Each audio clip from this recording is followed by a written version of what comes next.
Hey everyone, welcome to another mini blog. তো সকলকে জানাই শুভ নববর্ষের আন্তরিক ও প্রীতি শুভেচ্ছা ও ভালোবাসা।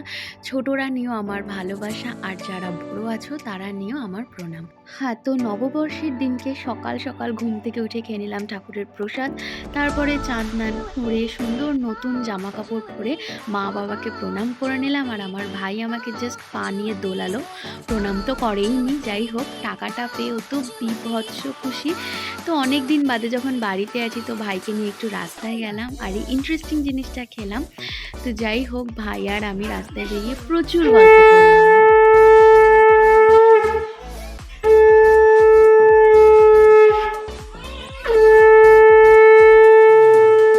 অ্যাকচুয়ালি আমি আনতে গেছিলাম ঠাকুরের জন্য মালা।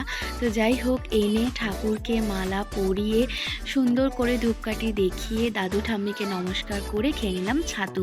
তারপরে আর কি বড় মামিকে একটু ফোন করলাম, আর শুনুর সাথে তো খুনসুটি আমার চলতেই থাকে। আর সত্যি বলতে অফিস ছুটি আছে আর আমি রান্না করবো না, এটা তো হতেই পারে না। বাড়িতে থাকলে আমি মায়ের কাছ থেকে রান্নার দায়িত্বটা নিয়ে নিই, কারণ রান্নাতে খেতে খাওয়াতে সব কটাতেই আমার ভীষণ ভালো লাগে। আর এই যে চিংড়ি মাছের মালাইকারিটা ঠিক এরকম কালার এসেছিলো। তারপর এই একটা রেসিপি করছিলাম ভাইয়ের জন্য, কারণ ভাই যেহেতু মাছ খায় না, আর ও দেখো কন্টিনিউ আমাকে ডিস্টার্ব করে যাচ্ছে। আমি বাড়িতে থাকলে আমাদের দুজনের মারামারি খুনসুটি চলতেই থাকে, এমনও হয় রক্তারক্তি হয়ে যায়। বাট হ্যাঁ, ও আর আমি দুজনকে ছেড়ে থাকতেই পারি না। আর এই যে আমার ভাই, ও ভাবছে যে দিদি আজকে এত খাচ্ছে তো আমি একটু সার্ভ করে দিই।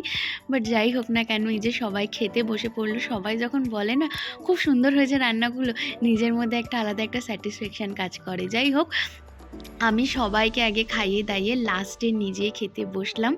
যাই হোক, এই যে ভাইকে দিয়ে দিলাম মাটন কষা। মাটনটা কিন্তু মা রান্না করেছে। মাটনটা না জাস্ট তুখর হয়েছে খেতে। আর হ্যাঁ, ওই দিনকে আমরা বাঙালিয়ানাভাবে খাওয়া দাওয়া করেছি। সব কিছু এই যে মা বাবা খাচ্ছে চিংড়ি মাছের মালাইকারি দিয়ে, আর আমার ভাই পুরো মাটনের গামলা নিয়ে বসে পড়েছে। যাই হোক, আমরা এইভাবে এনজয় করলাম। হোপসো ভিডিওটা ভালো লেগেছে, ভালো লাগলে সাবস্ক্রাইব করে